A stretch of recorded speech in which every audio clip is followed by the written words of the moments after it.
This is the Authority Company Podcast, conversations with leaders that are designing our future. Well, I'm Joe Pardavila, and my guest today is Sherry McAllister, the author of the new book, Adjusted Reality, Supercharge Your Whole Being for Optimal Living and Longevity.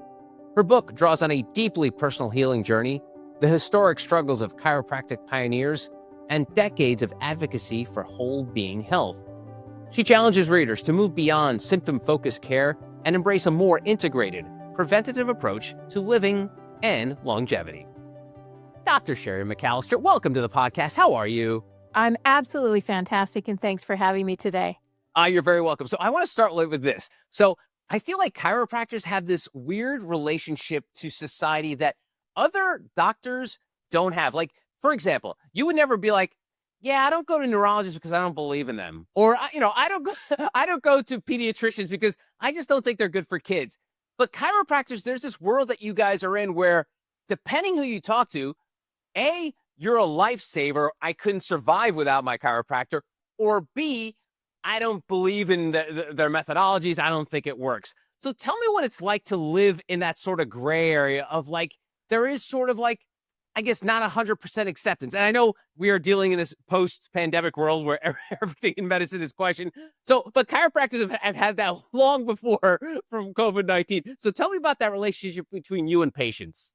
Well, it's an excellent opportunity to really go back to the past. And there is a famous George Orwell quote, and it focuses really on, who controls the past controls the future in essence. And in the past, and the reason why so many people don't really fully understand or appreciate chiropractic, and I like that you use the word belief, because when I think of belief, I think of kind of a religion or a faith. This is more scientific backed. And the beauty of where we go, where a lot of our consumers really don't know what we do, is found in what I consider to be a lawsuit that actually demonstrates the impact that was had in the late 80s, where the AMA really wanted to have a control over the healthcare system, and chiropractic was kind of standing in our way. So they did a full campaign called a Contain and Eliminate, and that was essentially to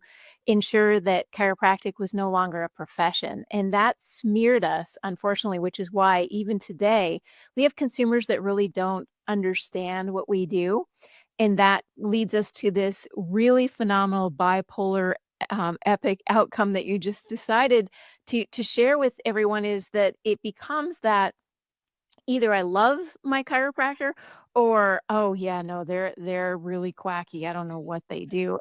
And you're right. After COVID, things really has we've changed the way people look at things since COVID. So it's questioned boldly, and I think that's a really important piece to why the moments are out there for us to look at. That's great. And would you mind sharing like that lawsuit? Or and maybe it's more of an opinion piece, but like, why do you think the AMA did that? What was the reason behind it? Or was there just, it was one of those nefarious plots that no one really knows who was pulling the strings on it? No, I think this is a fundamental reason why we're here in today's healthcare system like it is right now. 30 years before chiropractic became a profession, medicine became a profession. So Big Brother is 30 years older than us. And in that time frame, for funding and power, it becomes a struggle between the pill for every ill, which really becomes medicine, because that's really, when you think logistically about medicine, it is about actual medicine. It's what can I give you to alleviate the problem? And that really is the bridge that you have to walk over to the other side and then say, well, what can our bodies do naturally before we intervene with the pill for every ill? And so that lawsuit came about. It was called the AMA versus Wilkes trial. And when that happened, it was really one of the most disruptive, maybe I would even say caustic outcomes from the how we got labeled the quack. And when you think about peeling off a product label on a, let's say it's a glass jar, you always have that sticky residue that it's painful to peel off. And as soon as they paid for celebrities to talk poorly about chiropractic, and they went into the front lines to really look at how we can disparagingly end this profession where people were going in droves to us. They loved us. And then all of a sudden we become, this quackery type profession. There's no science. And you asked a really important piece of why did it happen? And I will tell you, power, money, and greed is really the fundamental roots for many things that happen where something creates a challenge. And I think power used incorrectly really does create harm and destruction. And the AMA manipulated, unfortunately, through their power and created this widespread devastation of this profession. We're still recovering. And because you said it, it's like, why do people not quote unquote believe in chiropractic? And it's because, unfortunately, that event took place. And I'm grateful now because now we can build bridges with our medical friends, where before, if a medical doctor actually referred to a chiropractor, they could lose their license. Wow. I know. And no one knows these like small pieces of how did we get here? Wow. That's great. Thank you so much for sharing that and indulging me with that, because I'm sure it's something you probably don't want to talk about every day, but I'm sure it's something, especially with the roles, the leadership roles you have, it's kind of part of your bag. So again, I appreciate you indulging me and answer the question. So let's go back and talk about more of the personal side, because in the book you write about the car accident you had and your healing journey. If and when I do these conversations, Doc, I try not to go give too much away, spoilery, but this is sort of like what starts your journey. So tell me a little bit about that, a journey in terms of how that changed the course of your life. Well, you said it right. It is a journey, but it for many doctors, it becomes a journey that starts in the clinic. But that actually was so far from the truth for me. Mine really started on a two-stepping country dance lesson that I was going to for at the Calgary Stampede, and there was a significant car accident where the fellow behind us didn't realize that the light turned red, and we ended up heading off to the ER, and I was in my brand new cowboy boots, which, fortunately, these small things stick in your mind because, I think back is there's certain things in your life that you'll never forget, and for me, it was them coming in, not being on a gurney and then saying, "We gotta cut off your cowboy boots." You never forget those moments. But then what significantly impacted me was that I didn't understand what was wrong with me and that my life was really turned upside down because I was studying cellular molecular microbial biology, and I was As looking one into does. yeah, as one does, is a very easygoing path, and I really wanted to be a pediatric oncologist. I wanted to help children that had cancer. The big piece for me was I couldn't even look in the microscope because I had so bad headaches from the car accident. And then, unfortunately, as we spoke, medicine became what I thought was gonna be healing me, but I was handed something called Tylenol 3. And for many American listeners, they don't know what this is, but this was a Canadian, drug. It means Tylenol with codeine, Oh, okay. and that's an opiate.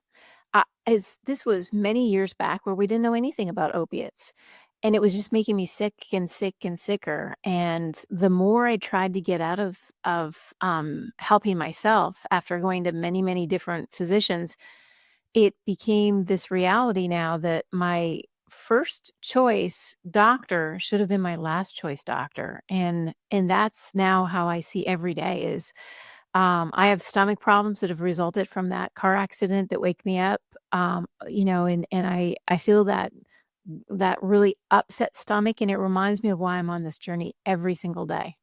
Mm. Wow. And so tell me about your chiropractic side, because scientist to chiropractor doesn't seem like a crazy big jump, but it's a relatively wild jump. Tell me about that. What made you officially move into that? Was it just part of this journey we're talking about? The fact that you started learning more and more about how the body can sort of quote unquote fix itself?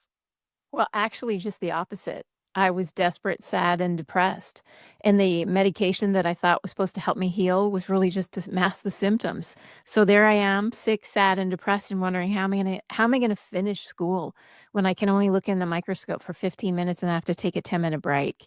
So I'm at my wit's end, and I know a lot of your listeners are probably thinking, I've been at that place where you're just like, how am I gonna get to the next day? How am I gonna get through the next hour? And when you do recognize what an opiate does, it changes your brain. The opiate, they bind to receptors, kinda like you stick a key into the ignition, but it's not the right key, but it just barely turns over, so you're grinding away on your brain, so your brain actually changes. In such desperation, one of my friends came up to me and said, "Why don't you try this doctor?" And I looked at the card and I was like, I don't even know what a chiropractor is. I don't know why they didn't give me that as an option. It was never mentioned, never ever mentioned as an opportunity for me to be successful in my healthcare journey and pain. And the outcome was, I kind of think of it now as chiropractic chose me. I didn't choose chiropractic because being a scientist and seeing the research and then seeing how objective findings turn into the results, I was very skeptical. So I was your worst chiropractic patient because I didn't quote unquote, Joe, I didn't believe that Right. it was gonna work. I had no understanding of it, and I needed you to show it to me, and I had these wicked headaches, so I have clear objective findings that I need answers to. And there it was, he showed me it was the first time actually anyone showed me the X-rays, let alone, why the Tylenol wasn't going to cure me. It was simply just there to ease the symptoms, which was devastating at the time because I thought, this is medication, it's gonna make me better.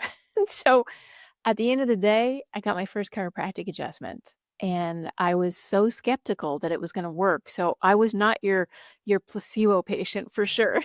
So I walked out of there, I got down to the parking lot, and I was like, I almost started to cry. It Wow. was the first time in 6 months I literally did not have a headache. And even to this day, I feel like I'm gonna cry 'cause it was a moment of, "How's that even possible? I've lived 6 months every day, every hour just taking breaks so I can decrease the intensity of the headache, let alone the headache itself." And here I'm taking all these different pills and medication. It was just phenomenal how I walked into something so unexpectedly, and it changed my entire life. Is there any way you can explain into words, and for a layperson like myself, what that one visit did? You're probably in there for an hour or two that, again, changed your life, changed the course of your life.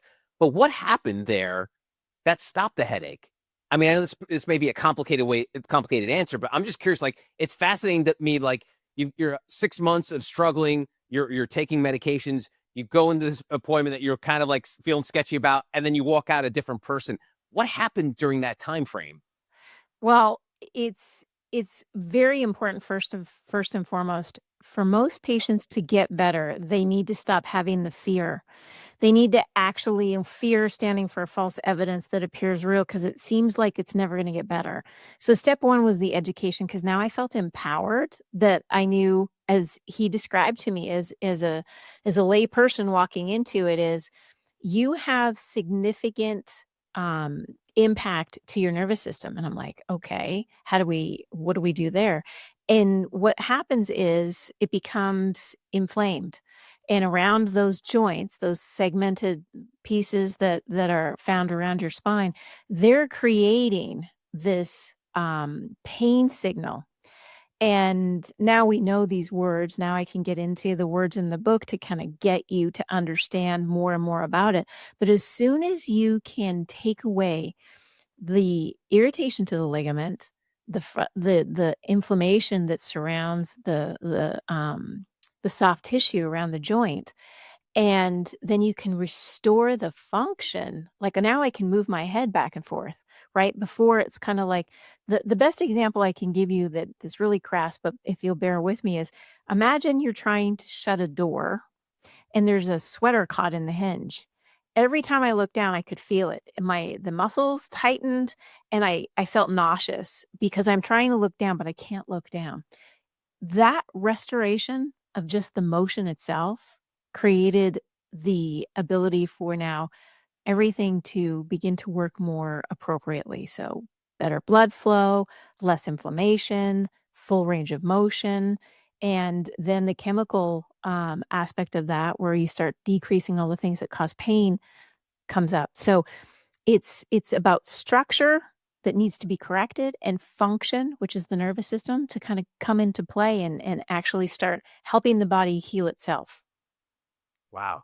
And without getting too far off course, did after that meeting you get home, did you Google how to become a chiropractor? Was it as soon as that you're like, oh, let me see what it takes to actually do this for a living? So I absolutely love that you said that, because this was pre um even Google? the yeah, this is pre Google, this is pre internet. Okay. So now you made me feel really old. Oh no, I'm a card carrying Gen Xer, Doc. So I get you.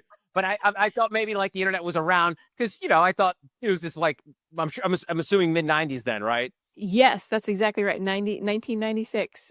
Pardon me, 1993 is the crux of all of this, Okay. is the pre-superhighway. Okay. So what? So I'm assuming you have to then go walk over to the libraries to look it up. Was that what it was?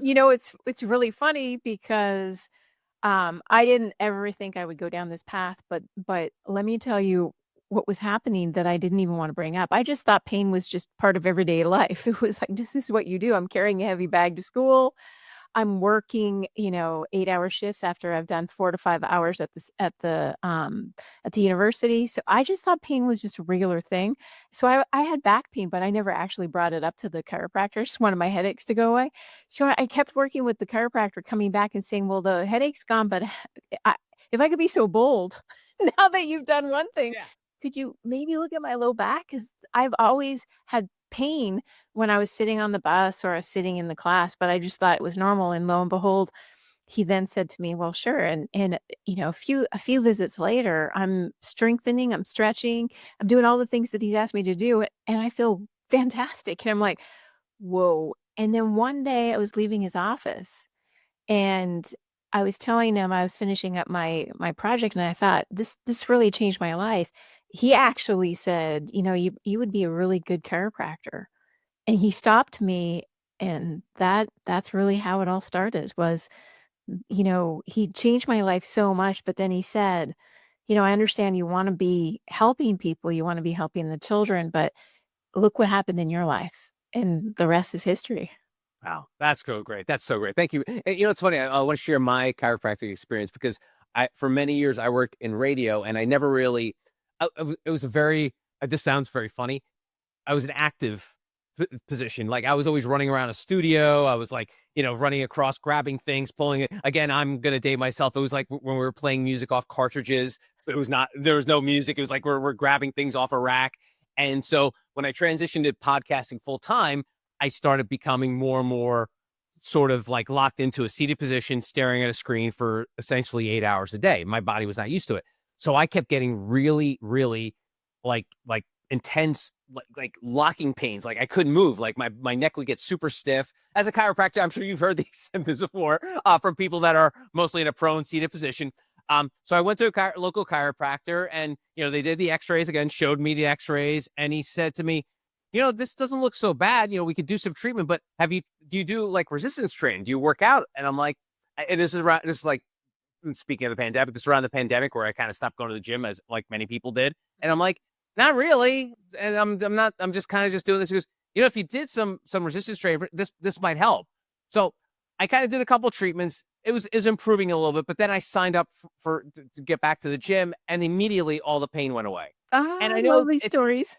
and I know it's kind of not like, um, you know, a, a PSA for chiropractors, but it is a minor PSA of just like he's simply saying, yeah, there's something there, but it's not terrible. It's not like you were wearing cowboy boots and I got in a car accident. It was just like from you sitting in a seated position for too long.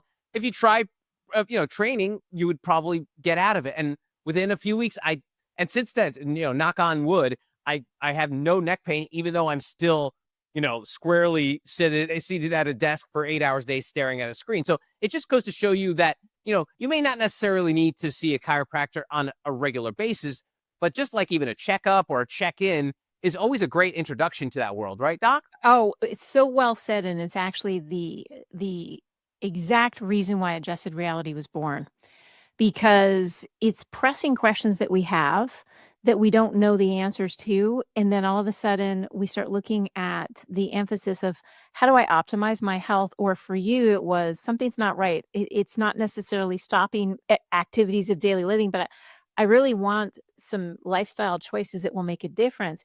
And then I started asking, well, who's going to walk with you on that journey? What doctor has the time, the talent, and the wisdom to be able to say to you, Joe, you're the agency of your life. You take control. You build your future. You can either walk towards a better life or you can walk away. It's a choice. Everybody gets those choices. And it's that self agency of being with a doctor of chiropractic that I think really does help you make a better choice.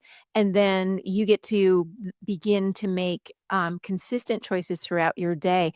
The big part of that though is he didn't train you to be dependent on a pill. He didn't train you to be dependent on, the chiropractor. He trained you to say, "Look, this is your life. You have changes that can be made, and now if you trust me and you walk on the journey, I'm gonna help you thrive." And I think that's one of the big keys to success is the doctor of the future will interest the patient in the framework. That's really what Hippocrates wanted to say is how do I interest Joe in doing a better ability to help himself versus leaning on something or someone? Wow, that's good. Good. Well, I'm glad I was a good example of that. I just kind of brought that up. I didn't know how you would take it when, what he said to me, I but think I'm it's glad. fantastic. Good. I'm glad to hear. And so there's a word that you use in the book, and then and so going back to the difference between like I don't want to say traditional doctors, but doctors and chiropractors again for just because of my lack of vocabulary. But you say that imagination being more powerful than knowledge. I don't hear a lot of doctors talk about imagination. It's a word that rarely comes up in a regular consultation with a doctor. Tell me about that and the idea of imagination. Well, this is where our lives really do need to, we need to stop and actually think through the choices that we make and imagining where you could be and what you want to be. So the impetus for this is reimagining anything. It could be reimagining how do you want to show up at work, reimagining how you want to see your future and what body type you want. I want to be thin, I want to be strong, whatever it is that you want to do, but for me, it was reimagining a fractured healthcare system.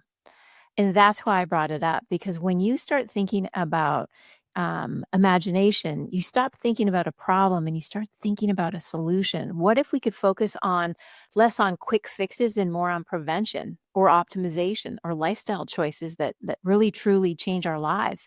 And then if you do that in the imagination perspective, who could I trust to walk the journey that you talked about earlier? Who's that doctor that would be able to help me more than just surviving, but actually thriving? And I think that if you could imagine thriving and not just, oh, today's Monday, whatever, I have no energy, I really don't care about what's going on, but to be like, I'm fired up and ready to go, and every day is a better day because I have better choices, and I know now, educated wise, when I'm making a bad choice, and we all make bad choices. Let's just be honest.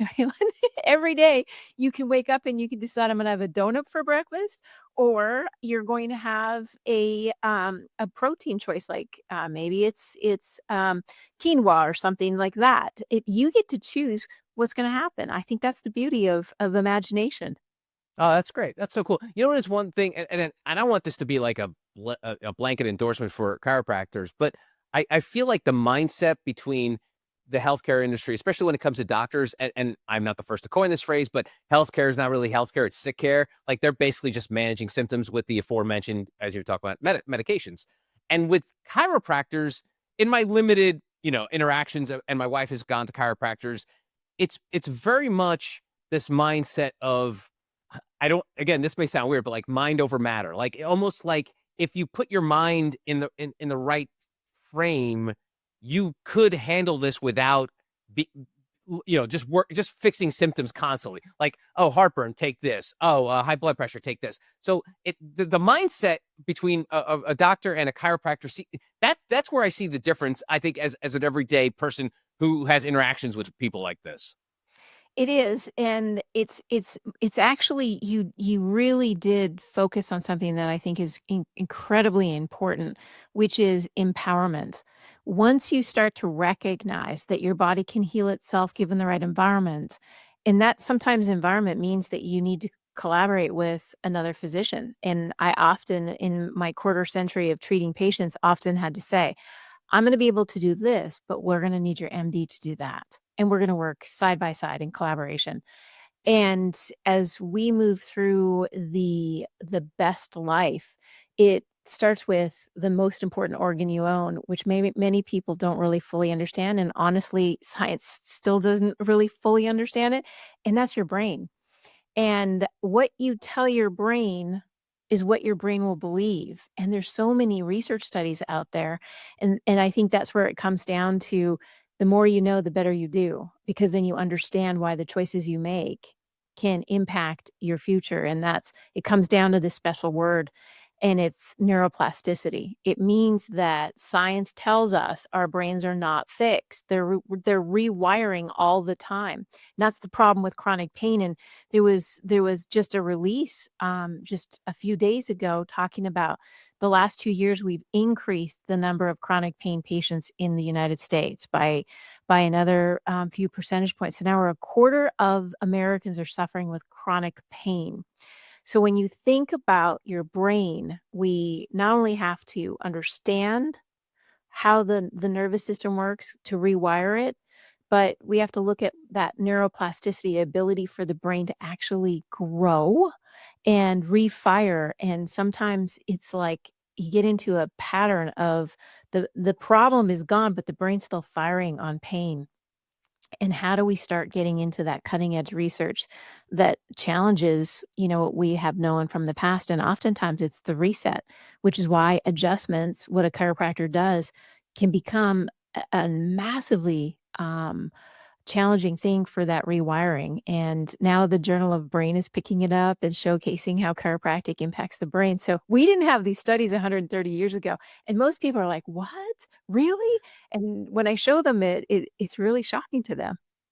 Wow. It's fun. One thing I want to pull a couple threads there. One is the fact that this chronic pain epidemic and it's obviously fueled the opioid epidemic. But is there one or two reasons why that we're seeing more chronic pain? Is it just like an example of mine? Like, are more and more people just seating, seated most of the time? Are people not moving enough? Is there? Or again, I always oversimplify things, and I apologize. But like, is there a reason why we're having so many chronic pain issues? Here in the 21st century. There is. And it starts with everyday lifestyle choices. So you being in a seated position for extended period of time leads you to functional problems because we have a very important curve in our neck. And unfortunately, it is what we call the reverse C curve. So when you're sitting, that curve really supports the muscle tissue, the blood flow, and the nervous supply. When you start challenging that curve and going into this forward head flexion, the weight of that increases. So a 10-pound head in forward flexion in extended times can what should be 10 pounds ends up being 60 pounds that you're carrying around on your shoulders. That's chronic pain patterns, and you do them every day. Then you think about your sleep. You know, sleep hygiene is something that chiropractors own. We talk about sleep hygiene, meaning what pillow are you using? What bed, what mattress are you going to sleep on? Because it's personalized care that makes a difference. And if your stomach's sleeping for 6 hours a night, you have to have your head turned one way or another for all that period of time. So one side relaxes, the other side tightens. And then you think about the stress levels that people have, the jobs that they have. Are they getting back into the gym? What choices are they making in their life that perhaps maybe amplify inflammation, such as alcohol use or drugs?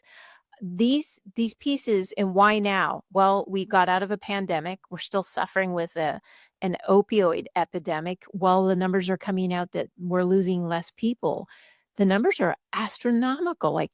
You think about losing 100 people a day to an opioid overdose. That's shocking. And even though the numbers are getting better, they're still shockingly bad. You cannot depend on a drug long term for pain that you can't start readjusting your lifestyle to. And that's I think one of the pieces is chronic pain is something we need to address, not just physiologically, but also mentally. And then for many people out there, spiritually, how do we get into these abilities to start having faith in what we're doing and who we're putting our time, talent, and treasures into to help us get healthy. I don't want to have a simple solution. I have to take agency like you did, Joe. You had to go to the gym, you had to make some changes, and you have to physically look at what's causing my problem, because it's my problem to fix. All right, so I want to double click on something, and it kind of ties in perfectly in how we started the conversation, talking about the friction between medicine and the healthcare and chiropractors, and you talking about when you're working with patients, you collaborate with their physician, their primary. How do those collaborations go? Because it sounded like maybe years ago they were a little more fraught and a little more tense.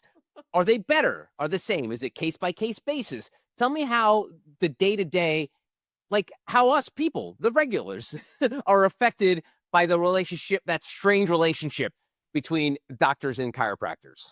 Well, first, it's definitely better because now doctors in medicine, in the various specialties, are recognizing that it is absolutely a first choice to do a drug-free option if possible. That's number one. They're recognizing that. We recognize that because of what happened with the opioid epidemic.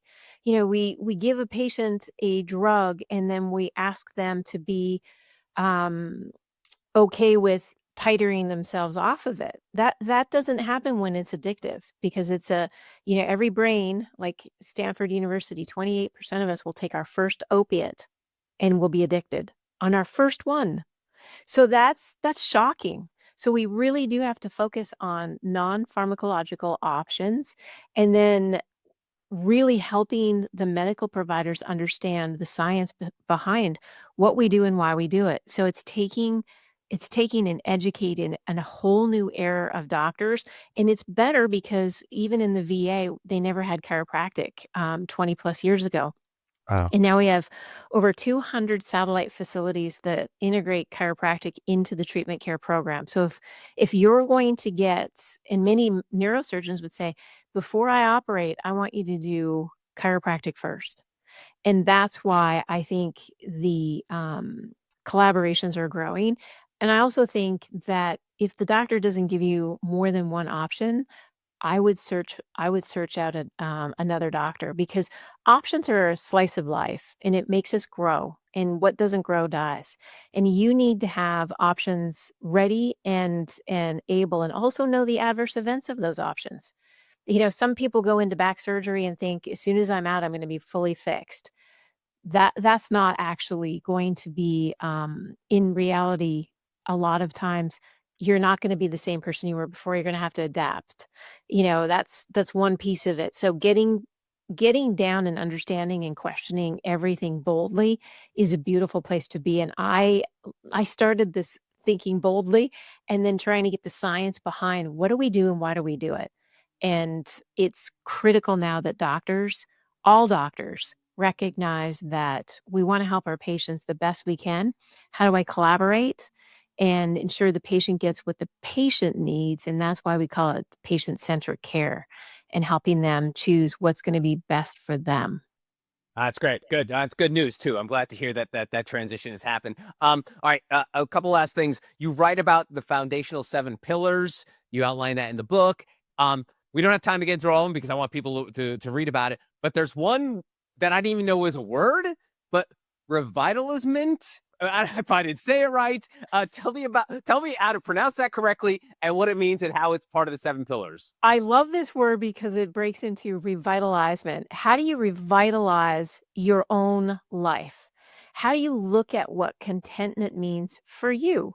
And this is like we're all different. We're all fingerprints walking around. We're very different people. What makes me happy may not make you happy. But one of the last chapters is looking at your career, many of us become the 9 to 5, stamp the card, I'm out. We lose ourselves in the choices that we're making and we're not passionate anymore. And that last chapter really focuses on revitalizement is for me, and I explain this in the book. For me, chiropractic was like lightning, and it was the choice that I made. It was bright and it was passionate. It was what I wanted to do with my life. I really wanted to help people. I really wanted to live a lifestyle. This is not a profession that you can turn on and off. This is, if you're a chiropractor, you're literally living the lifestyle of chiropractic. And that's separate and distinct from many other professions because you typically don't live a lifestyle of being a construction person. It's like you get to the job site, you punch your card, you're in, you're going to construct something. I saw that like thunder to a career for me, which was in a career, you're walking into an environment and, you're looking for the next pay raise, but you're not totally turned on by it. It's kind of numbing you out. And I want people in the last chapter to really look at their lives. Is it lightning? Are you on fire? Are you passionate? Do you wake up and think, what can I create? We talked about, reimagining. What would that look like if you could reimagine your life and every day you wake up and you have what you want and you're helping to make a better life for your friends or your family or something like that? That's that last chapter. And I think for me, being able to talk to the youth of today that are looking for a passionate lifestyle that helps people be better, do better, and have better is chiropractic. And I wanted people to know there's not a day goes by that I regret becoming a chiropractor, not a single day. And to me, that's how I found my way, which is why I think chiropractic chose me. I didn't choose chiropractic. I didn't go down the road looking to be a chiropractor. It became that understanding of what could life be like if we had lifestyle choices that made us better and we knew what choices those would be. Wow, that's great. All right, one last, maybe a silly question, but you've been sport this whole time. So, if someone says, "All right, I have like an issue," I can go to a physical therapist or I go to a chiropractor. What's the difference? And obviously, I know they're two different jobs, and I know they're different accreditations. But like, what is the actual difference between those two occupations? Well, it's really beautiful because I have a friend who's setting up a lot of the healthcare clinics in like Facebook and Google and LinkedIn. And I even asked him this question, how do your physical therapists and your chiropractors get along? And the answer was beautifully. And I said, "Well, how does that work?" And they said, "Well, first and foremost, it's about the patient. So if a patient has a preference between a chiropractor or a physical therapist in the evolution of this healthcare clinic, then they get to choose that first. So first is your personal preference. That has to be first and foremost. But then if you want to break it down, oftentimes we do overlap in what we do, but I like to think of the adjustment is where chiropractic does differ from many other professions. The chiropractic adjustment is being able to find where structure and function are no longer balanced. So oftentimes, like you said, you get behind a desk and your neck is sore and you're not being able to put your chin to chest because the muscles are tight. Maybe you woke up with a crick in your neck. But again, that's muscle. What happens is the function of the joint around the muscle can be impaired. So the science shows us that an adjustment, a chiropractic adjustment, can improve the mobility of the joint, can also optimize the tissues surrounding the joint. But overall, it's really about the function. When everything works together well, it's beautiful. A lot of physical therapy, and this is a generalization, is focused on muscle and rehabilitation. But if physical therapists and chiropractors could get along, the world would be even better because many physical therapists would say, yeah, I don't really want to deal with the actual alignment portion of it. And many chiropractors would say, you know what, I don't have time to go through all of the core strengthening exercises. I'd really like you to see a physical therapist. So in my world, if they collaborate, it's brilliant. But if it came down to I need to choose one or the other, learn more about both because both have phenomenal benefits. Oh, good, good, good. Thank you again. So again, that's such a silly question. I always worry when I ask like experts about this kind of stuff because I'm not that smart. So, Dr. Sherry, I always wrap up these conversations taking folks behind the dedication of the book. And yours is a lengthy dedication, but I want to read the first sentence, which is, this book is dedicated to the more than 672 doctors of chiropractic who chose imprisonment over compromise, refusing to plead guilty to lesser charge of practicing medicine without a license, a mere misdemeanor punishable by a modest fine. Tell me about these nearly 700 doctors of chiropractic and why you dedicated the book to them. Well, first, I want to say thank you for asking the tough questions. They were actually very, very smart questions because a lot of people have the exact same questions you do. So I give you kudos, but the dedication was because we wouldn't have been a profession helping people on their journey, and millions of people love their chiropractors because it's a journey. It's not, here's a pill for your problem. It's, let me talk to you about this and maybe I can collaborate with a, sometimes it's mental health issues that we have to deal with, and we want to do the best we can. Medical doctors are trying to do the best they can. The only difference between where I see medicine and chiropractic is we should be trying to optimize and prevent our problems, and medicine is disease care. It's really focused on you come in, you have a problem. And when I looked back over the 600 and plus doctors of chiropractic that went to jail for what they stood for, and I think everybody should be so bold as to involve themselves in something that they absolutely are steadfast in their journey and they keep their eye on the ball. These, they could have gone to jail and just pleaded out, but we would have lost a profession if they had done that. And the best part was hundreds and hundreds and hundreds of patients would be outside the prison walls cheering on their chiropractor in jail. And the best, even best part is the chiropractor in jail, they're lying on these really hard steel beds and laying on the floors. They were adjusting the prison guards. They were adjusting they're committing the quote unquote crime that they're in jail for, which is helping people live a better life. And I think you have to reflect on who got you here. Who was the person that made you the person you are today, Joe? Is you got to this place not by independent individuality. It's because people believed in you. Who believes in you and then lifted you up? And I want to reflect on that as a dedication of the book, to reflect that millions of people are choosing a natural, holistic health care choice, a health care choice for their bodies, for their families, to improve their lives. And we couldn't have been here had those chiropractors said, yeah, I'll pay the $5 fine and be on with it. They stood in the trench and they held their ground and they said, we're not practicing medicine. We're not doing what they do. We're not saying what they say. We're doing something different. And we're proud to give a drug-free approach to these people that are suffering. And that's why I think the dedication is so important. Wow. Name of the book is Adjusted Reality, Supercharge Your Whole Being for Optimal Living and Longevity. She is Dr. Sherry McAllister. Sherry, thanks so much for your time. I really appreciate it. Oh, my pleasure. And that's going to do it for this episode. If you want to find out more information about Sherry and our other amazing authors, go to theauthoritycompany.com.